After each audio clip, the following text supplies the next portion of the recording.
Hi everybody, welcome to Novice Day Trader. This is JT here, and today we're going to talk about the market and what you can expect over the next couple months. We're actually going to look at the S&P 500, and today's date is August 16th, 2010, and I want to give you some perspective on what the market might do. And the reason I want to do this is because there's so much um, hype out there in the news right now about what the market's going to do. There's a lot of things about a possible double dip recession, and on the other hand, there's also the bulls that are just the diehards saying no, no, no, the market's going to keep going up. So I want to offer you perspective to maybe give you a slightly different way of looking at it. But again, I want to stress I'm not an economist. I'm not a financial guru. I'm just me, and I just wanted to offer you this perspective. Now, what I hope that you'll get out of this is that it will help you in your trading, in understanding what you might do or how you might want to develop your trading plan over the next 3 or 4 months as we go into what I think is going to be kind of a rocky period with the market here. So to do this, let's go back and look at the S&P 500. We're actually going to go back all the way till mid-World War II into the mid-1940s. And of course, the end of World War II here in 1945.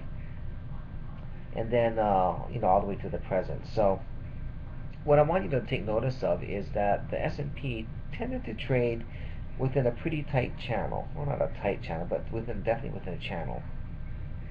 And I don't think this happened by coincidence or by accident. Now, I can't tell you why it did this, but I do believe that there are certain fundamental market drivers that drive the market, and it's just kind of built into the system.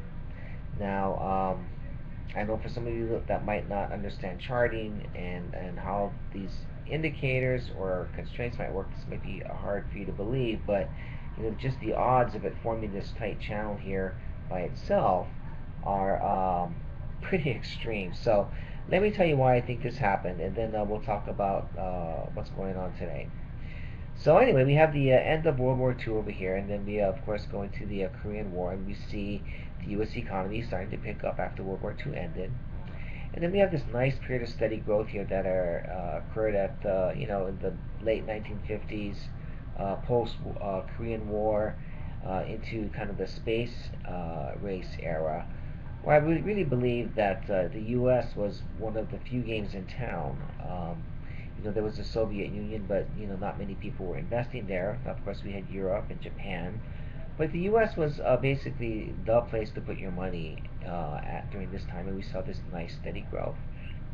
Then we saw kind of this stagnation. This kind of the market kind of rolled over a little bit here, or stopped, slowed going down. It really didn't tank.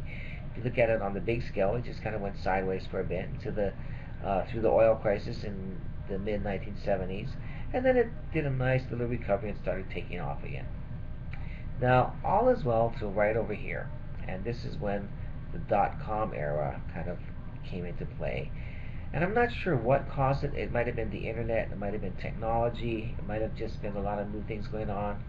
But the market should have stayed within this channel, but something, speculation I think to be specific, pushed it above the channel, and we know that it wasn't sustainable because it did in fact come back down. We did actually break that, and it came back down into the middle of the channel. Now again, we had more speculation. Now think about this. Since the mid, well, actually, if you want to go back all the way to the early 80s, the market did a really nice growth here. I mean, we had a few bumps along the way, but for the most part, um, we had a good 20 years of pretty solid growth in the market. And the basis of that experience, I think, formed a lot of opinions, or formed the ideas about how people look at the economy. And I believe a lot of traders thought that the market was just going to keep on going up forever. Think about it. If it's 1980 and you're 20, let's say 25, entering the world of finance, and for 20 years, so into your 40s, you basically saw the market skyrocket. All of the things you know about where market is going to skyrocket and continue up that way. But something is telling us that the speculations push the market back down. This is not sustainable. Well, again, we had those same traders, same financial experts, which for 20 years had great success, expecting the market to take off again. So whatever they did, they drove speculation into the real estate market, and it drove prices up. We had new investment vehicles, and basically trying to reclaim these glory days here, and it didn't work, just like before, because it wasn't based on anything sound, and it tanked. Now look at this. This is not an accident. We had the highs back at the dot-com era, and the recent highs back in 2007 are very near each other. And then again, where we actually retreated to, or retraced back down to, are almost again about the same. And again, it's within this channel. So keep that in mind. I believe the market, for whatever reason, at least for now, wants to stay within this channel. Now, what is the market going to do now? Why is this important for you to understand? Well, the market could go up, it could go down, but it is going to stay, or want to stay, at least for now, within this channel. So don't convince yourself that the market's going to go one way or the other. We just don't know. The market could easily roll over and hit these lower trend lines. And by the way, there's another pattern forming here. I don't know if you saw this, but there's another channel forming right in here. Look at this, kind of got this sideways movement now. So I don't know for how many years this might go on. This is a 10-year pattern right here. So this might be the dawn of a new era, which I'll talk about here in a minute. But don't be surprised if the market rolls over. It definitely can. It's within the channel. There are many indicators that show that it could.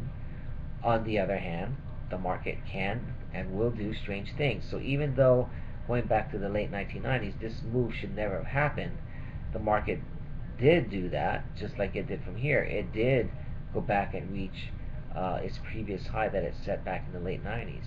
So the market, people that drive the market, could, by some miracle, I believe, push this back up. But the thing is, it's not going to be sustainable, because nothing has changed, and you can expect the market probably to roll back over. Now, what do I think is going to happen? Again, this is just what I think. It's, take it for what it's worth. But because of what happened in here, this set us up for a big problem that we haven't really seen yet. I think you've heard about it. We haven't seen even the slightest impact of this yet, and it's going to be bad. Is we have underfunded pension funds at many companies, mostly union driven, and in state and local governments all across the country. They based their obligations to their workers on the idea, or the assumption, that the market was going to continue on this growth pattern, and it's not. And how do I know it's not? Because it came back down. Now, they were provided some reassurance when the market started coming back up again, but lo and behold, it tanked. So what does this mean? This means that we have a lot, and I mean probably in the trillion-dollar region, of underfunded pension funds that are going to start going broke. And I really believe that Moody's and Standard & Poor's are going to start to downgrade state and local government bonds, and probably even see some of them go bankrupt, because they're unable to meet these obligations. So you're either going to have to raise taxes or go bankrupt.